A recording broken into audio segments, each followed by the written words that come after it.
మనస్సుని బాధ పెట్టడానికి చాలా తేలిక మార్గం ఏది అంటే మాట. మాట చేత పెట్టినటువంటి బాధ అంత కష్టంగా ఉంటుంది. అందులో మీరు ఎవరి విషయంలో మాట్లాడుతున్నారు అన్నదాన్ని బట్టి ఆ పాపం విపరీతంగా పెరిగిపోతుంది. నేను మీతో ఒక మాట చెప్పాలి అంటే, సాధారణంగా మనం చేసినటువంటి హింస వల్ల పాపాన్ని మూట కట్టుకుంటాడు. అది ఒక కోణంలో ఉంటుంది. తాను చెయ్యకూడని పని ఒకటి చేశాడు అనుకోండి, ఒక ప్రాణిని బాధ పెట్టాడు. ఓ కుక్కలా వెళ్ళిపోతుంది, నా చేతిలో కర్ర ఉంది, నా చేతిలో కర్ర ఉంది కదా అని అలా వెళ్ళిపోతున్న కుక్క మీదకి విసిరితే దాని కాలు విరిగింది అనుకోండి. కాలు విరిగిన కుక్క ఎంతకాలం నిష్కారణంగా నేను కొడితే బాధపడిందో అంతకాలము నేను కూడా కాలు విరిగి బాధపడాలి. ఇప్పుడు ఈశ్వరుడు ఏం చేస్తాడంటే కర్మాకర్మ ఫలప్రదాత. అందుకే కాల కలయతామహం అంటాడు భగవద్గీతలో కృష్ణుడు. నువ్వు జీవుడిగా ఎప్పుడు ఏం చేశావో నాకు తెలుసు, కాలమునందు లెక్క కట్టి ఫలితాన్ని ఇస్తానంటాడు. కాలోహి బలవాన్ కర్త సతతం సుఖదుఃఖయోహో నరాణం పరతంత్రాణం పుణ్య పాపానుయోగత అంటాడు దేవీ భాగవతంలో వ్యాస భగవానుడు. కాలము మహాబలవత్తరమైనది. ఈశ్వరుడు కాలరూపంలో ఉండి గత జన్మలలో నేను చేసిన పాపపుణ్యాలు లెక్కలో పెట్టుకుని ఈ జన్మలో పాపానికి దుఃఖం ఇస్తాడు, పుణ్యానికి సుఖాన్ని ఇస్తాడు. లెక్క చెప్పి ఇవ్వవలసిన అవసరం ఆయనకి లేదు. చాటు నుండి ఫలితాన్ని ఇస్తాడు. చెట్టు చాటు నుండి రాముడు వాలికి ఫలితాన్ని ఇచ్చినాడు. ఆయన ఎదురుగుండా వచ్చి కోటేశ్వరరావు ఫలానా జన్మలో ఫలానా పేరుతో ఉన్నప్పుడు ఒక కుక్కని కొట్టావాయ్, అందుకని ఆ ఫలితాన్ని ఇవాళ నీకు ఇస్తున్నానోయ్, 11 గంటలకి నీ మోకాలు మీద కూడా దెబ్బ తగులుతుందోయ్, మోకాలు మీద నొప్పి 3 రోజులు ఉంటుందోయ్, అప్పుడు కుక్కకు 3 రోజులు ఉందోయ్, ఇన్న నాకు చెప్పక్కల్లా మోకాలు నొప్పి పెట్టేట్టు చేస్తాడంతే. అది ఈశ్వరుడు అంతే. ఆయన శాసకుడు, ఒకడికి చెప్పవలసిన అవసరం ఆయనకు ఉండదు. కానీ కర్మ ఫలితం మాత్రం నడిచి వెళ్ళిపోతూ ఉంటుంది. ఇందులో మీరు ఒక్క విషయాన్ని జ్ఞాపకం పెట్టుకోవాలి. నేను ఒక కుక్కని కొట్టాను అనుకోండి, అది మళ్ళీ ఆ దెబ్బ రూపంలో నన్ను బాధిస్తుంది. ఇప్పుడు నేను ఈ జన్మలో భక్తిగా ఉన్నాను అనుకోండి, ఈశ్వరా ఎప్పుడో తప్పు చేసి ఉంటాను, లేకపోతే ఎందుకు మనుష్య జన్మ వస్తుంది? మనుష్య జన్మ అంటే పాప ఫలితం పుణ్య ఫలితం రెండూ అనుభవించాలి. కానీ తండ్రి బాధ పెట్టకు, బాధ పెట్టావనుకో నీ పాదముల యందు అనురక్తి తగ్గిపోయి ఆ బాధ గురించి ఆలోచిస్తాను. వద్దు, నా పాపములు క్షమించన్నాను అనుకోండి, అలా కుదరదు. చేశావు కాబట్టి ఫలితం అనుభవించాలంటే ఇప్పుడు నేను చేసిన కర్మ గొప్పదవుతుంది. ఈశ్వరుడు గొప్పవాడు కాడు. ఈశ్వరుడు ఏం చేస్తాడంటే భక్తితో జీవనం చేస్తున్న వాడి యొక్క కర్మ ఫలితాన్ని తగ్గిస్తాడు. అందుకే నమశివాభ్యాం అశుభాపహాభ్యాం అని ఆపదామపహర్తారం దాతారం సర్వసంపదాం ఈ శ్లోకాలు ఎందుకు వచ్చాయి? ఇప్పుడు నేను భక్తితో ఉన్నాను, గత జన్మలలో చేసిన పాపానికి ఫలితం ఇవ్వవలసిన సమయం ఆసన్నమైంది. నేను గుండెలు బాదుకుని ఏడవవలసినటువంటి పరిస్థితిని ఈశ్వరుడు కల్పించాడు. వీడిప్పుడు మారాడు, నన్ను నమ్మాడు, నీ చెప్పినట్టు బ్రతుకుతున్నాడు. కాబట్టి వీడి కష్టాన్ని తగ్గిస్తానని పాము కరవవలసిన వాణ్ణి చీమతో కరిపించి విడిచిపెట్టాడు. అది ఆయన శక్తి, ఆయన ఈశ్వరుడు. ఆయన అలా ఎందుకు చేశాడని అడగడానికి ఆయన అసలు ఎందుకు అలా చేశాడో మనకి తెలుస్తుందా? చేసిన కర్మ తెలియదుగా. నాకే తెలియనప్పుడు ఇంకొకరికి ఎలా తెలుస్తుంది అడగడానికి? అది ఈశ్వరత్వం అంటే. కాబట్టి ఒక్కొక్క తప్పు పాపాన్ని మాత్రమే ఇస్తుంది. మహాభక్తులైనటువంటి వారి జోలికి వెళ్ళారనుకోండి, అది ఎంత ప్రమాదాన్ని తీసుకొచ్చేస్తుందంటే యుక్తాయుక్త విచక్షణ లేకుండా, శాస్త్రం మీద సరి అయిన అవగాహన లేకుండా, విషయం గురించి సక్రమంగా తెలుసుకోకుండా కేవలము అవతల వారిని బాధ పెట్టడానికి తెంపరితనంతో ప్రవర్తిస్తే భగవంతుడు ఏం చేస్తాడంటే అవతారంగా కిందకొచ్చేస్తాడు. అవతారము అన్న మాటకు అర్థం ఏంటో తెలుసా? తార అంటే ఎక్కడో ఉండడం, తారస్థాయిలో పాడాడంటారు. అవతార వ్యతిరేక పదం. మాంసనేత్రంతో చూడడానికి యోగ్యంగా కిందకొస్తాడు. ఏదో చక్షుతో అన్నాను అనుకోండి, అందరికి అర్థం కాదు. మాంసనేత్రము ఏం బెగబెట్టి గుండెలు బాదుకోక్కర్లేదు, అర్థం అవడానికి ఆ మాటే వాడాలి.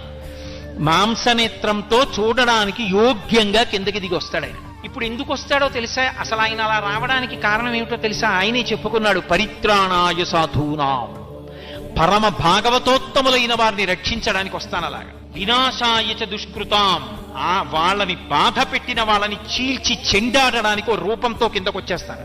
అంటే ఈశ్వరుడు కూడా ఉద్వేగం పొందేది ఎప్పుడు అంటే భాగవతుల జోలికి నువ్వు వెళ్ళావా, ఆ హింస కట్టి కుడిపేస్తుంది, ఈశ్వరుణ్ణి దింపేస్తుంది భూమి మీదకి. అంత క్రోధానికి కారణమవుతుంది. అది సామాన్యమైన దోషం కాదు. అందుకే ఎప్పుడైనా సరే భగవంతుణ్ణి నమ్ముకున్న భక్తుల జోలికి వెళ్ళేటప్పుడు 1కి 10 మార్లు ఆలోచించుకుని వెళ్ళు అని చెప్తారు. మారీచుడు రామాయణంలో రావణాసురుడితో మాట్లాడుతూ అంటాడు, సీతాపహరణం చెయ్యి, సీతాపహరణం చెయ్యి అన్నాడు. అంటే మారీచుడు అన్నాడు, ఏమిటో సీతమ్మను అపహరించి తెమ్మంటున్నావు, అంత తేలికనుకుంటున్నావు, ఆ దోషం ఉట్టినే పోతుంది అనుకుంటున్నావా? సీతమ్మను అపహరించి తెస్తే రాముడు కనపడకపోతే, సీతమ్మ ఏడిస్తే, సీతమ్మ కన్నుల వెంట నీటి చుక్క పడితే రావణా నువ్వు ఒక్కడివే చచ్చిపోతాననుకుంటున్నావేమో. వెతికి వెతికి వేటాడేస్తాడు రాముడు. కళత్రాణి చ సౌమ్యాని మిత్రవర్గం స్థైవచ యదీచ్ఛసి చిరంభోక్తమ్మ కృధారామ విప్రియం. ధర్మాన్ని నమ్ముకున్న రాముడి జోలికి వెళ్ళవద్దు. రామో విగ్రహవాన్ ధర్మ సాధు సత్యపరక్రమ. మారీచుడు చెప్పాడు ఈ మాట, రాముడు రాశీభూతమైన ధర్మము అని. రాశీభూతమైన ధర్మమైన రాముడి జోలికి వెళ్ళావా, కట్టి కుడిపేస్తుంది. అది అలా ఇలా కుడపదు, నిన్నొక్కడనే బాధ పెడుతుంది అనుకుంటున్నావేమో. అది మళ్ళీ నీకు ఫలితంగా ఇవ్వడం మొదలు పెట్టిన నాడు తెలుస్తుంది. కళత్రాణి చ సౌమ్యాని మిత్రవర్గం స్థైవచ. భార్యలు, బిడ్డలు, నిన్ను నమ్ముకున్న సైనికులు, నీ ఆస్తి, నీ ఐశ్వర్యం, నీ కాంచన లంక సర్వము నశించిపోతాయి. నువ్వు అలా నిలబడి ఉండగా ఒక్కొక్క తల తరిగేస్తాడు రాముడు. ఒక్కొక్క తల తరుగుతుంటే దేవతలందరూ వచ్చి పైన నిలబడతారు. నిలబడి శభాషను సంతోషిస్తారు. చచ్చాడు రా పాపాత్ముడు అంటారు. ఆ రోజు తెచ్చుకోకు, రాముడి జోలికి వెళ్ళకు. సాధు పుంగవుల జోలికి వెడితే, ధర్మాత్ముల జోలికి వెడితే, వాళ్ళు బాధపడితే ఒకడితో విడిచిపెట్టదు, వాడితో ఉన్న వాళ్లతో కలిపి కాల్చేస్తుంది. వెళ్ళవద్దు, బాధ పెట్టవద్దు. ఆ హింస పరమ ప్రమాదకరము. అది హాస్యానికి కాని, కేవలముగా ఏమైందిలే అని కాని అంతంత సాహసాలు చెయ్యవద్దు. అవి చాలా ప్రమాదకరమైన సాహసాలు అని హింస విషయంలో శాస్త్రం హెచ్చరిక చేస్తుంది. అందుకే భాగవతంలో దేవతలందరూ ప్రార్థన చేస్తే శ్రీ మహావిష్ణువు మాట్లాడతారు. ప్రహ్లాదోపాఖ్యానంలో మాట్లాడుతూ ఆయన ఒక మాట అంటారు, శుద్ధ సాధులందు సురలందు, శుద్ధ సాధులందు సురలందు శృతులందు గోవులందు విప్రకోటియందు ధర్మపదవియందు తవిలినాయందు వాడెన్నడలుగు నాడు హింస పొందు అన్నాడు. ఇదే మాట వాడాడు ఆయన, హింస పొందు అన్నాడు. అల్లా ఇల్లా ఉండదు నేను పెట్టే బాధ. ఎంత కాలానికి నేను పెట్టిన బాధ గుర్తు తెచ్చుకొని మిగిలిన వాళ్ళు ఉలిక్కి పడతారు. అమ్మ బాబోయ్ అంటారు, వినడానికి చదవడానికి భయపడతారు, అలా చంపుతారు. అందుకే ప్రహ్లాదుడి జోలికి వెడితే హిరణ్యకశిప సంహారం మామూలుగా చేశాడా? మామూలుగా చేయలేదు. అవతల బ్రహ్మగారికి ఇచ్చిన మాట నిలబెట్టి తొడల మీద పడుకోబెట్టి గోళ్లతో కడుపు చీల్చేశాడు, గుండెలు బద్దలగొట్టేశాడు, నిత్తురు తాగేశాడు. ఎందుకు ఆవేశం? నరసింహావతారం గురించి జరిగితే ఎందుకు ఉలిక్కి పడతారు? పరమ భాగవతోత్తముడైన ప్రహ్లాదుడి జోలికి వెళ్ళాడు. అందుకే ఆయన చెప్పాడు, నేను ఎప్పుడు విపరీతమైన కష్టాలిస్తానో తెలుసా? శుద్ధ సాధులం, నన్ను నమ్ముకుని బ్రతుకుతున్నవాడి జోలికెడితే. శుద్ధ సాధులందు సురలందు, దేవతల జోలికెళ్ళి అదే పనిగా దేవతల్ని నింద చేస్తే. శుద్ధ సాధులందు సురలందు శృతులందు, వేదాన్ని నింద చేస్తే. శుద్ధ సాధులందు సురలందు శృతులందు గోవులందు, గోవుని హింస పెట్టినా, గోవుని సంహరించినా, గోవుని కొట్టినా, గోవుని బాధ పెట్టినా. విప్రకోటియం, వేదం చదువుకుని భగవంతుణ్ణి నమ్ముకుని పరమ భక్తితో జీవనం చేస్తున్న వాళ్ళ జోలికి వెడితే, అటువంటి బ్రాహ్మణులను చెనకితే. విప్రకోటియందు, ధర్మపదవియందు, ధర్మం జోలికెళ్ళి ధర్మాన్ని పాడు చేస్తే. తవిలి నాయందు, చిట్ట చివరికి నన్ని ధిక్కరిస్తే. తవిలి నాయందు, వాడెన్నడలుగు నాడు హింస పొందు. వాడు ఎప్పుడు వాటి జోలికెళ్ళి పాడు చేస్తాడో ఆనాడు వాడు హింస పొందుతాడు. అంటే విడిచిపెట్టడం అన్న మాట ఉండదు. వాడు పడిన కష్టాలు జ్ఞాపకం తెచ్చుకొని మిగిలిన వాళ్ళు ఒళ్ళు దగ్గర పెట్టుకునేటట్టు చేస్తాను. తస్మాత్ జాగ్రత్త అన్నాడు. అందుకే హింస చెయ్యడం అనేటటువంటిదే పరమ ప్రమాదకరం. ఆ హింస పెద్దలైనటువంటి వారు, పరమ భాగవతోత్తములైనటువంటి వారి జోలికి వెళ్ళేటప్పుడు 1కి 10 మార్లు ఆలోచించి వెళ్ళాలి. లేకపోతే అక్కరలేనటువంటి కష్టాలన్నీ వస్తాయి. అక్కడతో పోదు. శాస్త్రం చెప్పిన మాట ఏమిటో తెలుసా? ఎవడు పరమ భక్తుడైనటువంటి వాడి జోలికి వెళ్ళి వేటాడతాడు. వేటాడడం అంటే అదే పనిగా ప్రయత్నించడం, ఆయన్ని బాధ పెట్టడానికి. ఆ పాపాన్ని ఈశ్వరుడు లెక్కలో పెట్టుకుంటే నేను ఎన్ని ఫలితాలు ఇస్తానని చెప్పాడో తెలుసా? అలా చేస్తే ఇదే మాటలు వాడారండి పోతన గారు భాగవతంలో. వెదకి వెదకి దైత్య వీరులు సాధు పురుషులననప వారి బలములనగిపోయి సిరియు యశము ధర్మంబు ఆయువు భద్రంబు ఆర్యహింస చేత ననగు కాదే. ఇది భాగవతం యొక్క తీర్పు. ఆర్యహింస, ఆర్యులు అంటే భగవంతుణ్ణి నమ్ముకుని బ్రతుకుతున్నవాళ్ళు. వాడు అమాయకుళ్ళ చేతకాని వాళ్ళ కనిపించాడని నువ్వు భక్తుల జోలికి వెడితే ఎన్ని ఇస్తానని చెప్పాడో తెలుసా? వెళ్ళావు కాబట్టి నీకు తెలియదు, నీ బలం అణిగిపోవడం ప్రారంభమైపోతుంది. వెదకి వెదకి దైత్యవీరులు సాధువుల ననప వారి బలములు అణగిపోయి, ఆ వాళ్ళని బాధ పెట్టాననుకుంటున్నావు, నీ బలం అణిగిపోతుంది. 2, యశము, కీర్తి నశించిపోతుంది. ధనము క్రమక్రమంగా కలిసి రావడం పోయి ఐశ్వర్యం మధ్య పతనమైపోతుంది. అందుకే సిరియు, దానితో పాటు యశము, ధర్మము, ఆ బుద్ధి వ్యగ్రతని పొందేస్తే ధర్మం పోతుంది మనిషిలో. ధర్మము, ఆయుర్దాయం క్షీణించిపోతుంది. భాగవతుల జోలికి వెళ్ళాడు కాబట్టి. స్వర్గము, ఉత్తమ లోకాల్ని పొందడు, శరీరం పడిపోయిన తర్వాత పాపకూపంలో పడిపోతాడు. స్వర్గము, వీటిపోవు, ఇవన్నీ కూడా నశించిపోతాయి. ఎందుచేత? ఆర్యహింస చేత ననగు కాదే. ఆర్యుల జోలికి వెళ్లి పెద్దలైనటువంటి వారిని బాధ పెడితే ఆ బాధ కారణంగా అన్ని ఉపద్రవాలు వస్తాయి.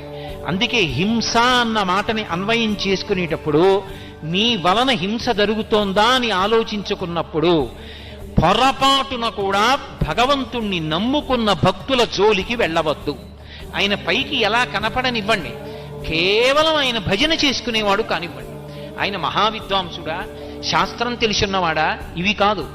ఆయన భగవంతుణ్ణి నమ్ముకుని ఎప్పుడూ భగవన్నామాన్ని భజన చేసుకుంటూ కూర్చుంటాడంతే. తొందరపడి ఆయన మీద పరిహాసమాడడం, తొందరపడి ఆయన మనసు ఖేదపడేటట్టుగా ప్రవర్తించడం చెయ్యవద్దు. ఎందుచేత? ఎలా ఉన్నాడన్న దాన్ని బట్టి కాదు, ఆయన భగవంతుణ్ణి నమ్ముకుని ఉన్నాడు. వెళ్లకుండా ఉండు, అదే నీ జీవితానికి మంచిది. కాబట్టి ఆర్యహింస చేత ననగు కాదే. ఇది భాగవతంలో హింసకి సంబంధించినటువంటి విషయం మీద చెప్పినటువంటి పరమాద్భుతమైనటువంటి తీర్పు. అయితే మీరు నన్ను ఒక ప్రశ్న ఇయ్యచ్చు, ఏమండి అయితే భగవద్భక్తులైనటువంటి వారి జోలికి వెళ్ళినంత మాత్రం చేతనే ఇటువంటి ఉపద్రవాలు వస్తాయా అంటే, సామాన్యంగా ఎవరి జోలికి వెళ్ళినా కూడా పాపం మూట కట్టుకుంటాడు. భాగవతుల జోలికి వెళ్ళడం మరింత ప్రమాదకరం. ఏదో బ్యాటరీ లైట్లో 3 బ్యాటరీలు ఉండగా చేయి పెడితే చురుక్కుమనడానికి, ఇంట్లో కరెంటు ఉండగా ఫ్యూజులో చేయి పెడితే ధన్మని షాక్ కొట్టడానికి, ట్రాన్స్ఫార్మర్ మీద ఎక్కి ముట్టుకుంటే షాక్ కొట్టడానికి తేడాలు ఉండవండి. 3 షాకులు ఒకలా ఉంటాయా? దేని శక్తి దాందే విద్యుద్ఘాతంలో. కాబట్టి ఏదైనా పొరపాటే, నువ్వు అలా ముట్టుకోకూడదు. కానీ కోరి ట్రాన్స్ఫార్మర్లు ఎందుకు ముట్టుకుంటావు? అందుకే అది ఎక్కకూడదు. దాని మీద పుర్రె బొమ్మ 2 ముక్కలు ఇచ్చారు. అదే భాగవతంలో పోతన గారి. వెళ్లకు దాని జోలికి, పరమ ప్రమాదం ఒక జన్మతో పోదు, కొన్ని జన్మలు కట్టి కుడుపుతుంది. ఎందుకురా నీకు? దాని జోలికి వెళ్లకు, అటువంటి హింస చెయ్యవద్దు అన్నారు. ఇది సాధు పురుషుల విషయంలో ఎంత అన్వయమవుతుందో సాధు జంతువుల విషయంలో కూడా అంతే అన్వయమవుతుంది. అది విచిత్రం. అందుకే పరీక్షిన్ మహారాజు గారు మాట్లాడుతూ ఒక మాట అంటాడు. ఆయన కలిపురుషుడి దగ్గర మాట్లాడుతున్నప్పుడు భూదేవి వంక తిరిగి ఒక మాట అన్నాడు. అమ్మా, సాధువులకు జంతువులను బాధించడి కలుల భంజింపని రాజాధము ఆయువు స్వర్గము శ్రీ ధనము వీటిపోవు సిద్ధము తల్లి అన్నాడు. ఎక్కడైనా సరే అమ్మా, రాజైనటువంటి వాడి యొక్క ప్రధాన లక్షణం ఏమిటో తెలుసా? సాధువులకు జంతువులకు.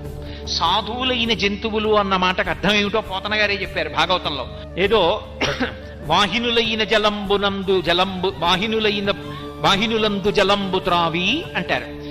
ఎవ్వరూ తాగనటువంటి నీళ్లు ప్రవాహంగా వెళ్ళిపోతుంటే అందులో ఉన్న నీళ్లు తాగి, వాసవి అయిన గడ్డి తిని, ఎవ్వరూ తిననటువంటి గడ్డి తిని, అది కూడా గబగబా తిని, బ్రహ్మచారి దగ్గర నుంచి సన్యాసి వరకు తాగడానికి వీలైనటువంటి పాలనిచ్చి, తల్లి లేనటువంటి బిడ్డలు తాగడానికి కావలసిన పాలనిచ్చి, ఇహమునందు నువ్వు చేసిన పాపాలు పోగొట్టుకోవడానికి అభిషేకం చేయడానికి పంచామృతాల్లో ఒకటైన పాలనిచ్చి, ఆ పాలతో చేసిన పదార్థాన్ని ఈశ్వరుడికి నైవేద్యం చేస్తే అపారమైన ఫలితమిచ్చి, ఇన్నిటికి యోగ్యమైన పాలని, పాలలోంచి పెరుగుని, నేతిని ఇచ్చి, తన గోమయం, తను విడిచిపెట్టినటువంటి పేడ తీసుకొచ్చి భూమి మీద అలికితే యజ్ఞం చెయ్యడానికి కూడా భూమి పవిత్రమవుతోంది.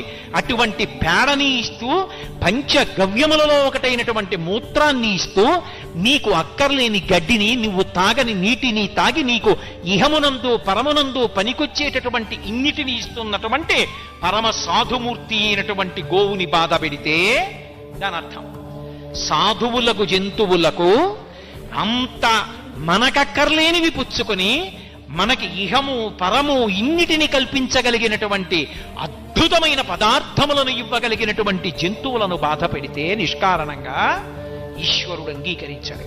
అందుకే రాజు ప్రధాన కర్తవ్యమేది అంటే అటువంటి జంతువుల జోలికి ఎవరెళ్ళారో వాళ్ళని భంజించాలని చెప్పారు భాగవతం. వాళ్ళని వెంటనే అలా బాధ పెట్టకుండా నిగ్రహించాలి.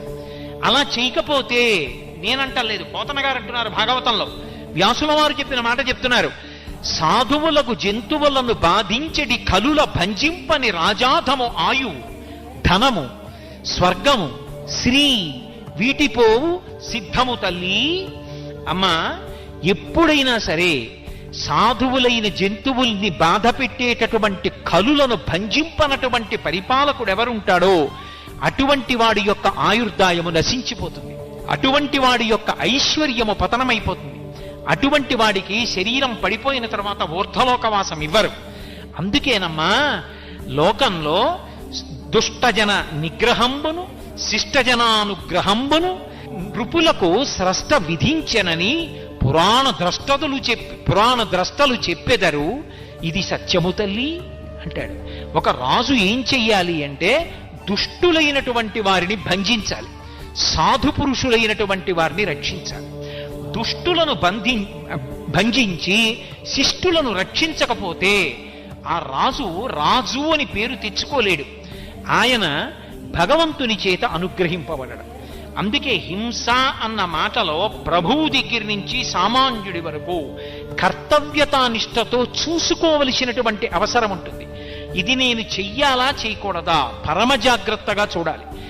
నిష్కారణంగా మాటలతో బాధ పెట్టడం అలవాటు చేసుకున్నాడు అనుకోండి, దానికి బాధ పెట్టడమే ప్రయోజనం తప్పించి అందులో ఏదో శాస్త్రం చెప్పడమో లేకపోతే ఏదో మంచి విషయాన్ని మాట్లాడటమో అది కాదు.